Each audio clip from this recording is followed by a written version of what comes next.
네, 시청역 역주행 참사와 관련해서 새로운 수사 내용이 나왔습니다.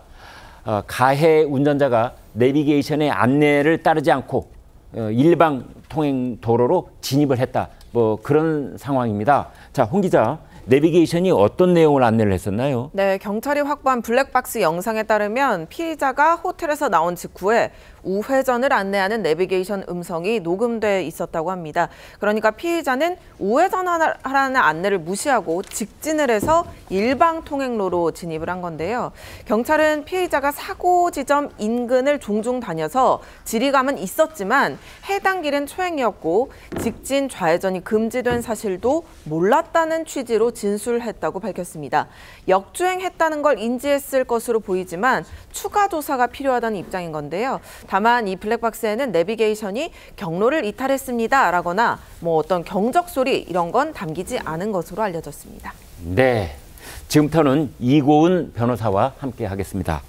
자, 여기서 초점은 이제 웨스틴 조선호텔에서 주차장에 이 차가 빠져나왔을 때 내비게이션이 우회전을 하세요라고 음성이 있었고 그 음성이 이제 블랙박스에 녹음이 된 것 같아요. 맞습니다. 경찰에서는 지금 보는 게요. 운전자가 분명한 내비게이션의 안내 지시가 있었는데도 불구하고 그 지시를 어겼다라는 점에 주목하고 있습니다. 왜냐하면 지금 가해자는 그게 완전한 초행길은 아니더라도 약간의 지리감은 있었지만 실질적으로 웨스틴 조선 호텔에서 빠져나온 건 처음이었다고 하고요.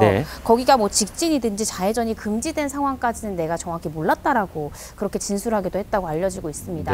본인이 직진, 좌회전 부분을 정확히 몰랐다고 하면 당연히 내비게이션의 지시를 따랐어야 되는데 그 지시를 어긴 채 진입했다는 것 자체를 경찰은 문제라고 보고 있고요. 가해자 주장에 따르더라도 진입은 이제 본인이 했는데 진입 이후의 상황이 이게 이제 역발진으로 계속해서 내 의지와는 상관없이 계속해서 앞으로 가게 됐다라는 것이 가해자 측의 주장이니까 이 부분에 대해서 처음 진입 자체가 가해자의 실수가 있었던 것이 아닌지 경찰은 들여다보고 있습니다.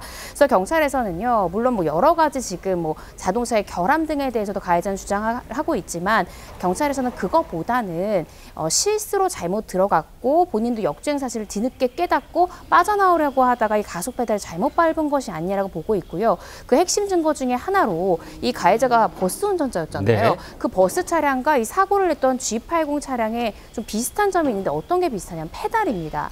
이 버스에서도 브레이크 페달과 가속 페달이 모두 약간 오르간처럼 긴 네모처럼 생겼다는 거예요. 근데 그 G80에서는 엑셀 페달이 이 버스랑 동일하게 긴 네모 페달이었기 때문에 순간 당황해서 자신이 익숙한 모양의 가속 페달을 밟았을 가능성도 경찰은 좀 주목해서 보고 있습니다. 자, 그래서 경찰은 이제 오늘 2차 조사를 한다고 그래요. 사고 운전사를 또 이제 조사를 계속하고 있는 상황인데. 자, 여기서 초점은 말이죠. 아마 시청자들께서도 비슷하게 느끼실 거예요.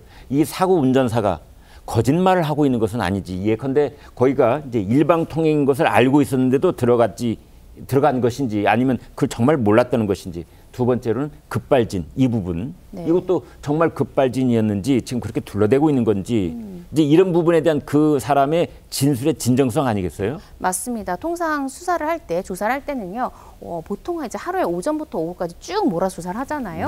오전에는 보통 피의자의 변소 내용을 일단 쭉 들어줍니다. 수사관이 들어주면서 본인의 입장을 충분히 들어준 다음에 이후에는 이 피의자의 주장 내용과 객관적인 증거가 배치되는 부분을 들면서 추궁에 들어가게 됩니다. 근데 이 가해 운전자의 1차 조사 같은 경우에 서울대학병원에서 입원 치료를 받고 있는 상황이었기 때문에 조사 시간을 길게 가져갈 수가 없었을 것 같고요.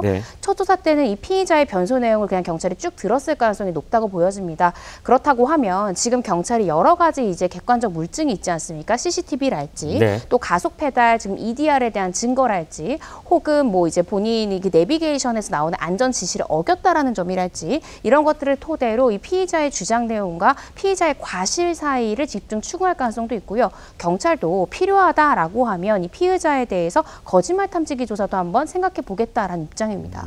거짓말 탐사, 이 거짓말을 이제 가려내는 그 조사도 하겠다. 지금 이제 여기까지 얘기가 진행이 되고 있습니다.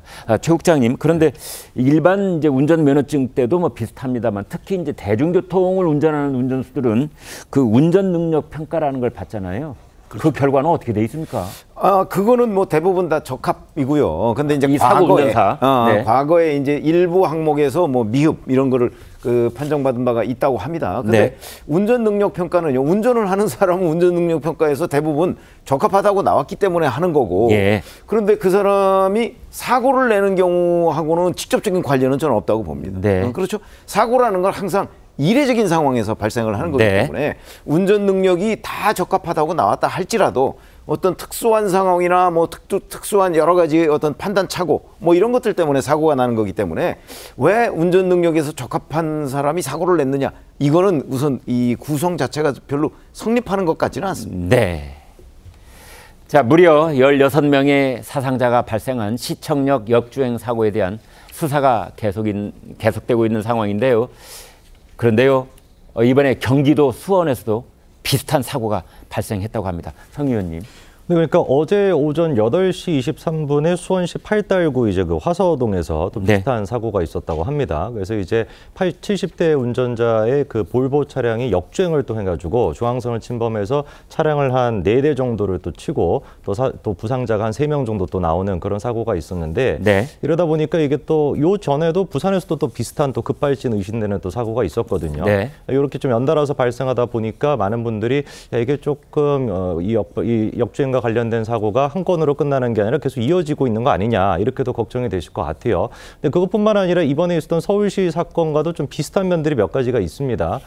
노년층에서 이제 발생한 또 사고라고 하는 거 네. 그리고 또 급발진이 의심되는 사고라는 것인데 그러다 보니까 이게 좀 노인분들에 대해 가지고 운전 미숙으로 이런 사고가 발생되는 게 자꾸 뭔가 역주행으로 이렇게 되는 거 아니냐라고 네. 또 생각하실 수도 있지만 실제 데이터를 봤었을 때는 한 10년 동안 통계를 보니까 50대 이하에서도 급발진이 의심된다라고 신고한 건수가 한 절반 정도가 된다고 합니다. 아, 그래요? 그러니까 이거 자체가 어떻게 보면 뭐 노인이냐 아니냐 이런 차원의 문제로 우리가 좀 생각해서는 안 될 것 같고요. 네. 관련된 좀 수사가 조금 더 필요해 보입니다. 네.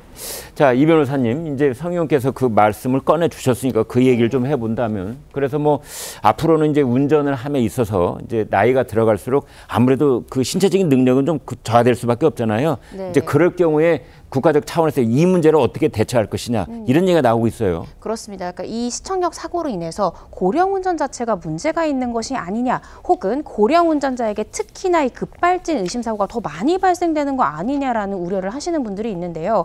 아까 성 의원께서 말씀 주신 대로 실질적인 통계는 그렇지 않습니다. 네. 이 지난 10년간 정부기관에 접수된 급발진 의심 신고 건수가 오히려 50대 이하 신고자 같은 경우가 56.8%, 60대 이상의 고령 운전자 사이에서 급발진인 것 같습니다라는 의심 신고건이 오히려 43%였다는 거죠. 네. 그래서 어떤 연령대에 국한된 것이 아니라 다양한 연령대에서 이 급발진 의심 사고는 발생할 수 있다. 따라서 우리가 주목해야 되는 것은 고령 운전을 금하는 것이 아니라 이 급발진 의심 사고 계속 늘어가고 있지 않습니까? 네. 이 급발진 의심 상황에서 비상 자동 제어 장치를 의무적으로 설치하게 한다던가 아니면 페달 오조작 방지 장치 등을 좀 폭넓게 확대, 의무 설치하는 방안 등을 통해서 급발진 의심 사고 숫자를 자체를 좀 줄이는 방안이 더 현명한 방안책으로 보여집니다. 그렇군요.